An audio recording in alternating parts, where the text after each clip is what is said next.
Welcome to my channel named home tutor Mehedi. আজকে আমরা মূলত যে টপিকস নিয়ে কথা বলবো সেটা হচ্ছে মস্তিষ্কের কর্মদক্ষতা বৃদ্ধির কিছু টিপস। সেগুলো নিয়ে আজকে আলোচনা করার চেষ্টা করব। তো সর্বপ্রথম যে কথাটা সেটা হচ্ছে যে যারা স্টুডেন্ট এবং যারা চাকরি প্রার্থী বা যারা পড়াশোনার ভিতরে থাকতে অভ্যস্ত, আসলে তাদের দেখা যাচ্ছে যে কন্টিনিউয়াসলি পড়াশোনা করতে হচ্ছে এবং একটা নির্দিষ্ট রুলসের ভিতরে থাকতে হচ্ছে। তো অনেক পড়াশোনা করার পরও দেখা যাচ্ছে যে ব্রেনটা সঠিকভাবে কাজ করছে না, অর্থাৎ আমরা যতটুকু ইনপুট নিচ্ছি কিন্তু সঠিকভাবে সেটার আউটপুটটা পাচ্ছি না। তো আমি মনে করি যে সেই সমস্ত স্টুডেন্ট এবং সেই সমস্ত শিক্ষার্থীদের জন্য এই ভিডিওটা খুবই হেল্পফুল হবে, যে আমরা আসলে খুব অল্প পড়ে অথবা কিভাবে আমাদের ব্রেনটাকে আমরা সঠিকভাবে এঙ্গেজড রেখে এবং সঠিকভাবে ইউজ করে আমাদের সর্বোচ্চ সুবিধাটা আমরা আদায় করতে পারি, সেই টপিকস নিয়ে আসলে আমরা আজকে কথা বলবো। তো সেটার জন্য আমাদের বেশ কিছু রুলস ফলো করতে হবে। এর ভিতরে আমি মূলত 3টে রুলস নিয়ে কথা বলবো। সেটা হচ্ছে আমাদের যে লাইফস্টাইল এবং আমাদের যে ইটিং হ্যাবিটস, যে আমাদের খাবার যে হ্যাবিটসটা, এবং আমাদের সর্বশেষ হচ্ছে আমাদের কিছু স্ট্র্যাটেজি, যে কিছু রুলস ফলো করতে হবে। এবং সর্বশেষ যেটা আছে সেটা হচ্ছে কিছু বোনাস টিপস দেব। এই বিষয়গুলোকে যদি আমরা সঠিকভাবে ফলো করতে পারি তাহলে গ্র্যাজুয়ালি আমাদের যে ব্রেনের যে অ্যাক্টিভিটি সেটা বৃদ্ধি পেতে থাকবে এবং আমরা সর্বোচ্চ বেনিফিটেড হব আশা করি। তো দেখা যাচ্ছে যে সর্বপ্রথম লাইফস্টাইলে আসতে গেলে আমাদের প্রথমে চলে আসবে হচ্ছে স্লিপিং। আমাদের দৈনন্দিন যাবতীয় ব্যস্ততা এবং যাবতীয় কর্মদক্ষতার পরে বা কর্মকাণ্ডের পরে আমরা সাধারণত ক্লান্ত হয়ে পড়ি। আমাদের বডির যে সেলগুলো, আমাদের ব্রেন সেলগুলো আসলে টায়ার্ড হয়ে পড়ে। তো আসলে সেগুলোকে রেস্ট দেওয়ার খুবই প্রয়োজন। তো এই স্লিপিংয়ের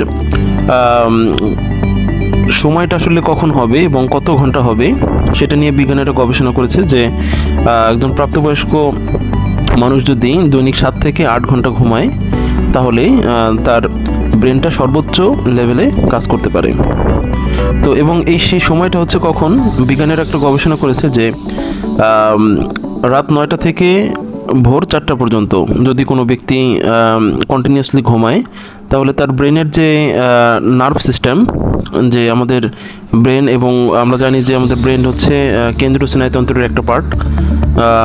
তো এই স্নায়ুতন্ত্রের যে এই সামগ্রিক যে বিষয়টা, নার্ভটা সেখানে খুবই ডেভেলপ হয়।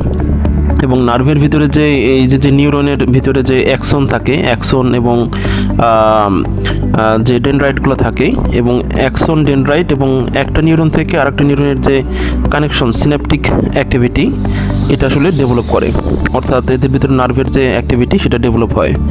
এবং বিজ্ঞানীরা আরেকটা গবেষণা দেখেছে যে যদি এই 9টা থেকে 4টা পর্যন্ত কোনো ব্যক্তি ঘুমায় তাহলে তার ঘুমটা খুব গভীর লেভেলে হয় এবং তখন তার ব্রেনের যে রিপেয়ারিং সিস্টেম, আমাদের ব্রেনে যদি কোনো ঘাটতি থাকে সেলের ভিতরে, সেই ঘাটতিটা ফিল আপ হয়ে যায়। তো আমাদের যদি আমরা 9টা থেকে 4টা পর্যন্ত বা 9টা থেকে 3টা পর্যন্ত ঘুমাতে পারি তাহলে আমাদের ব্রেনটা সর্বোচ্চ লেভেলে বা অপটিমাম লেভেলে কাজ করবে। তো এটা গেল আমাদের স্লিপিংয়ের বিষয়টা। আমরা সর্বোচ্চভাবে চেষ্টা করব এটা ফলো করতে। সেকেন্ড যে বিষয়টা আসছে হচ্ছে এক্সারসাইজ। এক্সারসাইজ করলে হচ্ছে কী হবে, আমাদের ব্লাড সার্কুলেশন বাড়বে এবং আলটিমেটলি আমাদের ব্রেনে কিন্তু রক্ত সঞ্চালন বাড়বে। দ্যাট মিনস অক্সিজেনটাও সঠিকভাবে সেখানে সাপ্লাই হবে। আর অক্সিজেন সাপ্লাই হওয়া মানেই হচ্ছে তার সেলের যে অ্যাক্টিভিটি সেটা কিন্তু হাই লেভেলে থাকবে। তো আমাদেরকে রেগুলার এক্সারসাইজ করতে হবে। এই এক্সারসাইজটা আমাদেরকে ব্রেনের অ্যাক্টিভিটিটাকে বাড়াবে।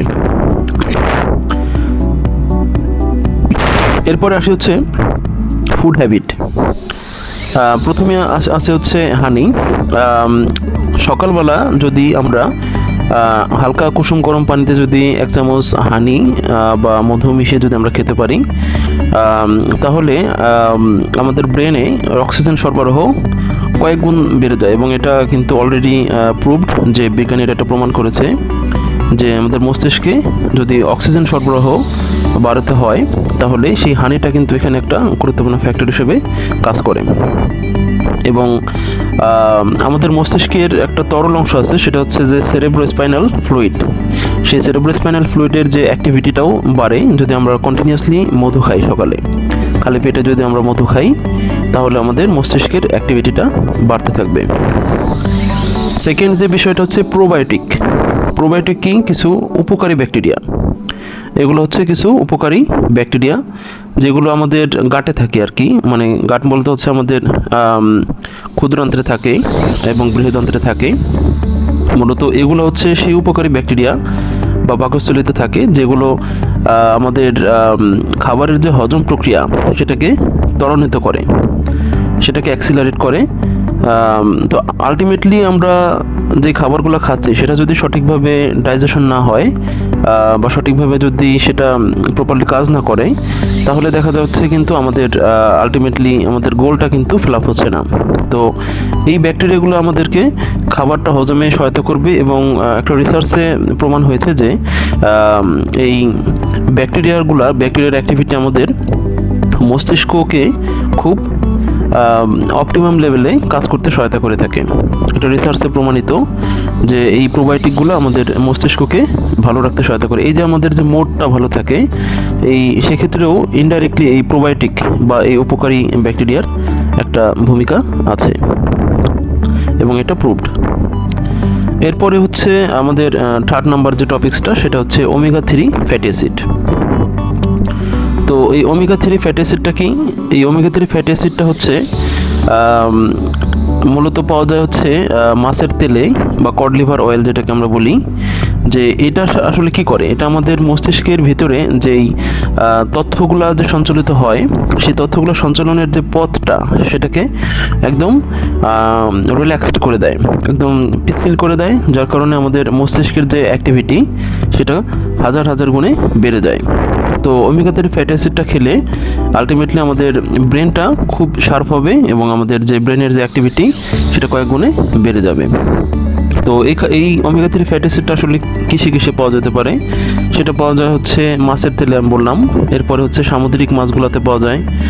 এরপরে আমরা যদি ওইগুলো যদি অ্যাভয়েড করতে চাই, যে আসলে তো এই খাবারগুলো খুব একটা অ্যাভেলেবল না, তাহলে আমরা কিসের ভিতরে এগুলো পেতে পারি? আমাদের আশপাশের কিছু কমন কিছু খাবার আছে, সেই খাবারগুলোতে কিন্তু আমরা এগুলো পেতে পারি।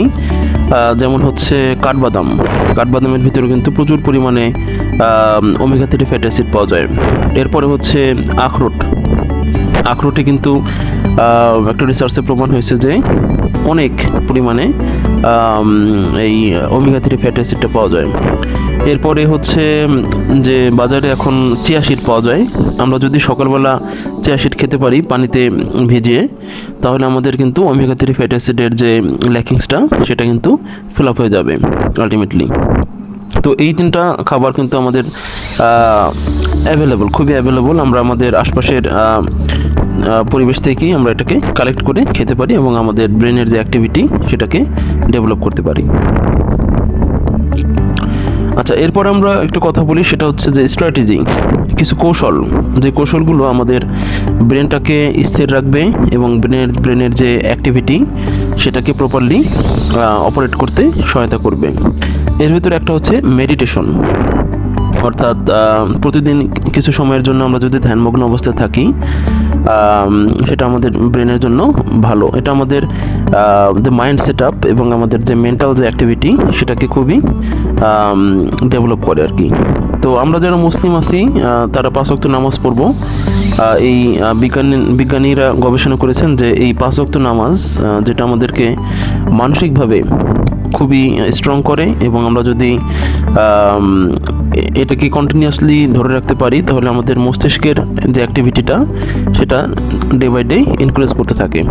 তো মেডিটেশন করার পাশাপাশি আমরা যদি 5 ওয়াক্ত নামাজ পড়ি তাহলে সেটা কিন্তু আমাদের জন্য ভালো হবে, খুবই হেল্পফুল হবে। এরপর সেকেন্ড বিষয় হচ্ছে যে মেন্টাল অ্যাবিলিটি। তো এখানে মানসিক দক্ষতা, এখন কথা হচ্ছে যে এই মানসিক দক্ষতাকে যদি আমরা বাড়াতে যাই তাহলে আমাদেরকে বেশ কিছু কাজ করতে হবে। এর ভিতরে একটা হচ্ছে যে আমরা যদি পাজেল গেম খেলি, পাজেল গেমগুলো আমরা জানি যে বিভিন্ন ওয়ার্ড মেলানো, এরপর বিভিন্ন সংখ্যা মেলানো, এইগুলোর সাথে যদি আমরা এঙ্গেজড থাকি প্রতিদিন কিছু সময়, অবসর সময় যদি আমরা এগুলো করি, তাহলে দেখা যাবে আমাদের ম্যাথমেটিক্যাল যে রিজনাল যে অ্যাক্টিভিটি সেটা কিন্তু ডে বাই ডে বাড়তে থাকবে। অথবা আমরা একটা ম্যাথ করতে পারি, যে কোনো একটা সমস্যা আমরা সমাধান করতে পারি। এটা আমাদের কী করবে, আমাদের ব্রেনের যে রিজনিং যে পাওয়ার সেটাকে বাড়াতে হেল্পফুল হবে, ক্যালকুলেশন পাওয়ারের দিকটাকে এটা ডেভেলপ করবে। এরপরে হচ্ছে যে বিভিন্ন ধরনের ধাঁধা, এগুলোও আমরা প্র্যাকটিস করতে পারি, যেটা আমাদের থিঙ্কিং পাওয়ারটাকে বাড়াবে। একটা গবেষণায় দেখা গেছে যে কন্টিনিউয়াসলি যদি কোনো ব্যক্তি বই পড়ে, সেটা হতে পারে তার সিলেবাস অথবা সিলেবাসের বহির্ভূত কোনো বই, তাহলে তার বাড়ে, মানে আলটিমেটলি তার থিঙ্কিং লেভেলটা সেটা ডেভেলপ করে। তো আমরা বই পড়ার চেষ্টা করব, এবং আমরা যেই পাজেলের যে বিষয়গুলো, পাজেল সলভিংয়ের যে বিষয়গুলো, সেটাকে আমরা মেনটেন করার চেষ্টা করব। এরপরে হচ্ছে থার্ড নাম্বার যে বিষয়টা, সেটা হচ্ছে পজিটিভ থিঙ্কিং। আমাদের মস্তিষ্ককে সঠিকভাবে যদি আমরা অপারেট করতে যাই, তাহলে দিন শেষে আমাদেরকে সঠিক চিন্তাভাবনা এবং একটা পজিটিভ মাইন্ড সেট আপ খুবই হেল্পফুল করতে পারে আমাদের মস্তিষ্ককে সঠিকভাবে অপারেট করার ক্ষেত্রে। সেক্ষেত্রে হচ্ছে যে আমরা কখনো নেগেটিভ কোনো চিন্তাভাবনা করব না। কী কারণে? যে এই নেগেটিভ চিন্তাভাবনা যখনই আমরা করব, তখন আমরা ডিপ্রেসড হয়ে পড়ব, এবং আমাদের মস্তিষ্ক কিন্তু তখন আর সঠিকভাবে কাজ করবে না। তো আমাদের চিন্তা লেভেলটা থাকবে হচ্ছে